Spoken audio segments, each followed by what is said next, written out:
In January 1997, 7 months before she died, Princess Diana put on a flak jacket and walked into a minefield. Not metaphorically, not as a stunt.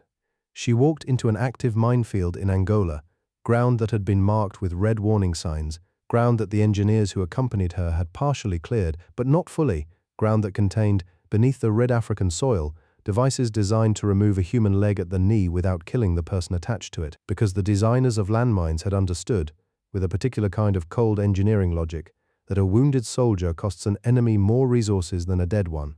She knew this when she walked in. She had been briefed. She was wearing the flak jacket and the visor because the people responsible for her safety had insisted, and she had agreed to the protective equipment while making clear she was going regardless. She walked slowly, carefully, along a path that had been marked as cleared, while photographers stood at the edge of the field and took the pictures that would travel around the world within hours. Those pictures changed things. Not everything. Nothing changes everything. But they changed the conversation around landmines in a specific and measurable way that the people who had been working on that conversation for years could point to and say, before Angola and after Angola. This is the story of how that happened, and why Diana was in that field, and what it cost her to be there, and what it accomplished. To understand why Diana went to Angola, you have to understand what landmines were doing to Angola in 1997. Angola had been at war in various configurations for almost 40 years. The colonial conflict against Portugal, which ended in 1975. The civil war that followed independence between the MPLA government and UNITA rebels, which consumed the country for the next 27 years, with a ferocity that reduced large portions of one of Africa's most resource-rich nations to rubble and grief. The war had been funded, at various points, by the Soviet Union and Cuba on one side, and the United States and South Africa on the other, which meant it had access to weapons that smaller conflicts could not afford, and which meant the landscape of Angola had been seeded over decades, with mines in numbers that nobody could accurately count. The estimates in 1997 ranged from 6 million to 15 million landmines buried in Angolan soil. The range itself tells you something. The uncertainty in those numbers reflects the fact that the people who had planted many of the mines had not kept records, or had kept records that were lost, or had planted them in patterns that made systematic mapping impossible. You could not simply look at a map and know where they were. You could only know where they weren't by clearing ground methodically by hand at enormous risk to the people doing the clearing. Angola had, per capita, one of the highest rates of amputees in the world. This is a statistic that is easy to say and difficult to fully absorb. What it meant on the ground was this: in every town, in every market, in every school and church and gathering place, there were people missing limbs. Children who had lost legs to mines planted on paths they had walked their whole lives, suddenly lethal because the conflict had moved through and left its infrastructure behind. Farmers who had lost hands to mines buried in fields they were trying to work. Women who had lost feet to mines on the road between their village and the nearest water source. The mines did not stop when the fighting moved on. That was their design. They waited. They had no mechanism for distinguishing between a soldier and a child, between a combatant and a farmer, between wartime and whatever came after wartime. They simply waited for years and decades for the pressure of a foot or the wire of a tripwire or the disturbance of the soil around them, and then they did what they had been made to do. The international campaign to ban landmines had been operating since 1992. It was a coalition of non-governmental organizations, more than 1,000 of them, from countries across the world, working toward a treaty that would prohibit the production, stockpiling, transfer, and use of anti-personnel landmines. By 1996, the campaign had built significant momentum. Governments were beginning to engage. The political will was forming, but it needed something the campaign had not yet managed to find: a face, a presence that could take the abstract, the statistics, the treaty language, the diplomatic negotiations, and make it visible to people who did not follow international law or read foreign policy journals. A presence that could make the world look, the campaign asked Diana. She said yes immediately. Not after careful consideration, not after consulting advisors, not after a period of weighing the political implications. The people who brought the proposal to her said she did not hesitate. This surprised some of them. The landmine campaign was explicitly political in a way that was unusual for royal charity work. The British government at the time opposed the ban. The Ministry of Defence had concerns about military utility, about whether British forces could operate effectively without access to anti-personnel mines in certain scenarios. For a member of the royal family to take a public position on something the government opposed was not standard. It was, in the language of the palace, not done. Diana was no longer a member of the royal family in the official sense. She had been stripped of her HRH title in the divorce, finalized the previous year. But she was still Diana, which meant she was still subject to a degree of scrutiny and expectation and institutional nervousness that did not apply to ordinary people with strong opinions about treaty law. She went anyway. She arrived in Luanda, the Angolan capital, on January 14, 1997. She was met by representatives of the Halo Trust, the landmine clearance charity that was organizing the visit, and by the inevitable presence of journalists and photographers who had been following her long enough to know that wherever she went, something happened that was worth photographing. The schedule for the visit was constructed to show her what landmines actually did, not in the abstract but in the specific, the personal, the human. She visited the orthopedic workshop in Luanda, where prosthetic limbs were made, because Angola was producing prosthetics faster than almost anywhere else on Earth out of sheer necessity. She watched technicians fit a young woman with a new leg, and she sat beside the woman and held her hand, and asked her questions and listened to the answers with the focused, unhurried attention that had become her signature. The quality of being fully present that staff at every institution she visited remarked on, because it was genuine and because it was rare. She visited a landmine survivor rehabilitation center. She met children there, most of them between 6 and 14, most of them missing at least one limb. She moved through the ward in her particular way, slowly, stopping at each bed, crouching down to be at eye level rather than standing above, making the kind of contact that required nothing of the other person except to be seen. A 12-year-old boy named João had lost both legs to a mine he had stepped on while playing near his village. He had been in the rehabilitation center for 4 months. He was learning to use prosthetics. He was, his therapist said, making extraordinary progress, which Diana was told before she met him, and which he did not lead with when she sat beside his bed. She asked him what he liked, what he had been good at before, what he wanted to do when he left. He said he had wanted to be a footballer. She said she was sorry. She said it simply, without the performed sympathy that public figures sometimes use when they have been trained to express emotion in situations that require it. She said it the way a person says it when they mean it, and know that meaning it is insufficient, and say it anyway because it is what there is. He said it was okay. He said he was thinking about being a teacher instead. She sat with him for 40 minutes. The schedule had allocated 15. The Minefield visit happened on the 3rd day. The location was a partially cleared field outside the town of Wambo in the central highlands of Angola, a city that had been one of the most heavily mined in the country, but had changed hands multiple times during the Civil War, that had been seeded and reseeded with mines by different factions at different moments until the ground itself had become the enemy. The Halo Trust engineers had cleared a corridor through the field. The corridor was marked with white tape and wooden stakes. The cleared ground had been checked and rechecked.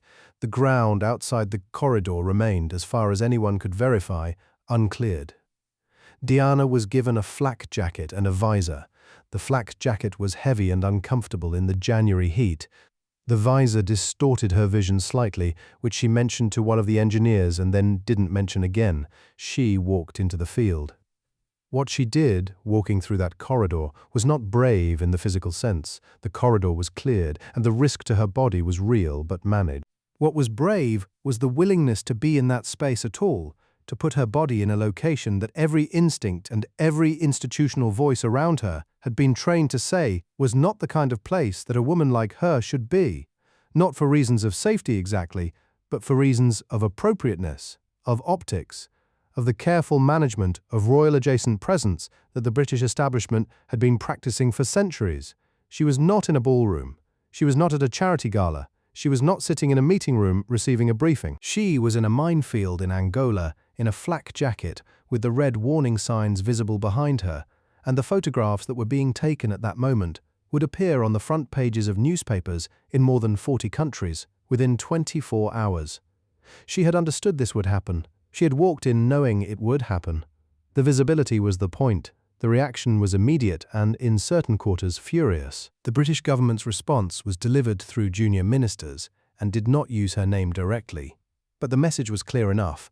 The Princess of Wales had involved herself in a matter of ongoing political sensitivity, had taken a public position that was at odds with official government policy, and had done so in a context that made it politically difficult to criticize her without appearing to criticize the victims of landmines, which was itself a political trap that various members of the establishment resented walking into. A Conservative MP named Peter Viggers called her a loose cannon. The phrase was reported widely and generated significant public response, most of it in Diana's favor, because loose cannon was a description that certain portions of the British public had been waiting for someone to apply to her for years, and that they did not hear as a criticism. The response from the international community was different. The governments that were already sympathetic to the ban saw the photographs and understood immediately what had happened. The campaign had acquired a presence that no amount of treaty negotiation or diplomatic pressure could have generated. The Secretary-General of the United Nations said the photographs were worth more than 10 years of reports. This was an exaggeration, but not entirely. The Halo Trust reported a significant increase in donations in the weeks following the Angola visit. Other landmine clearance organizations reported the same. The money was not abstract. Each dollar raised translated to ground cleared, to mines found and destroyed before they found someone. Diana came back from Angola and kept going. She had agreed before the trip to give a speech at a landmine conference in London. She gave it in February, 2 weeks after returning. The speech was detailed and specific. She had done her reading, had absorbed the information about mine design and mine clearance and the economic impact of mine-affected land on agricultural communities, and she delivered it without the vagueness that charity speeches sometimes have, the tendency to be moved without being informed. She named numbers, she named countries, she named the mechanisms by which political will converts into treaty law and by which treaty law converts into changed behavior on the ground. The people in the room, diplomats, NGO representatives, people who had been working on this issue for years, said afterward that they had expected a powerful presence and had not expected the level of preparation. She had done the work. She knew what she was talking about. She went to Bosnia in August, 6 months later, and 2 weeks before she died, to continue the campaign. Bosnia had its own catastrophic mine problem.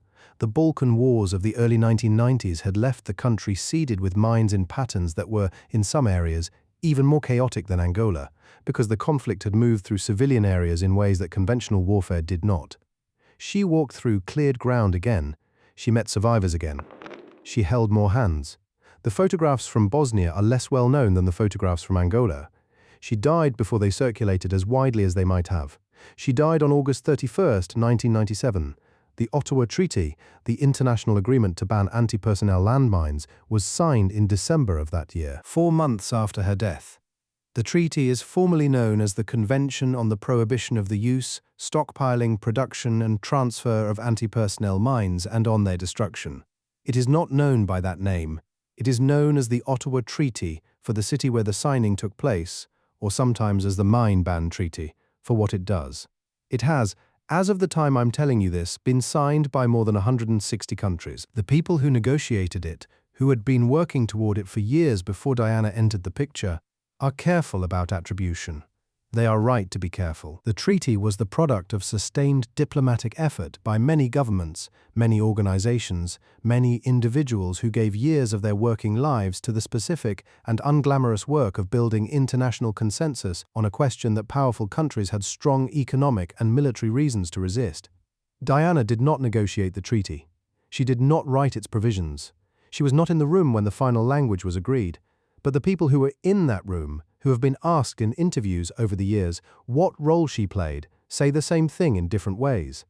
They say the Angola photographs changed the political atmosphere. They say they created a visibility for the issue that moved it from the inside pages to the front pages, from a specialist concern to a public one. They say that governments which had been resistant found it harder to maintain that resistance when their constituents were looking at photographs of a woman in a flak jacket standing in a minefield in Angola and understanding, perhaps for the first time, what the mines were actually doing to actual human beings. They say it mattered. I want to tell you something about the Angola photographs that I think matters beyond the politics. There were a lot of images taken on that trip.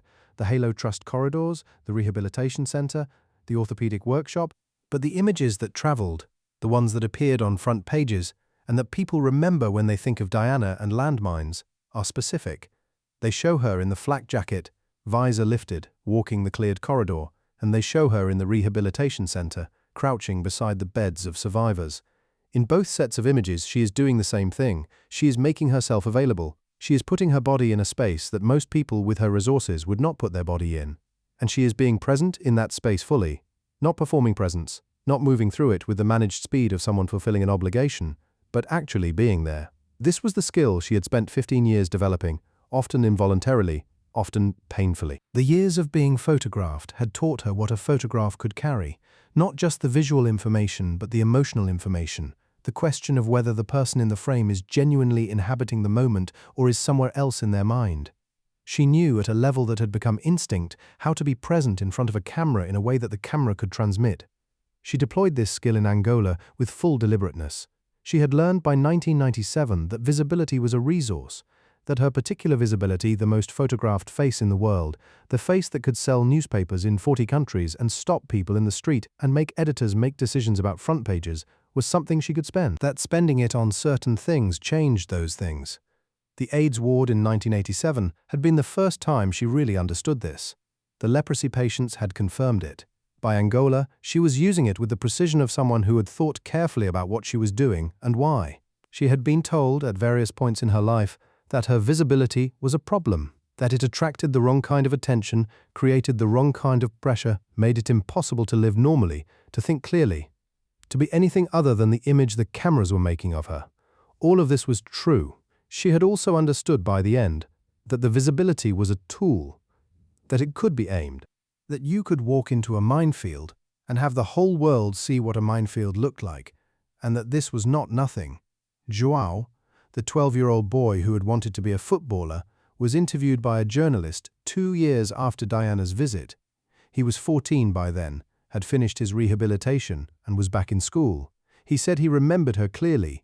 He said she had asked him what he wanted to do with his life and had listened to his answer without the look that most adults gave him, the look that modified itself when it processed his missing legs, that shifted from whatever it had been into something else, something careful and adjusted.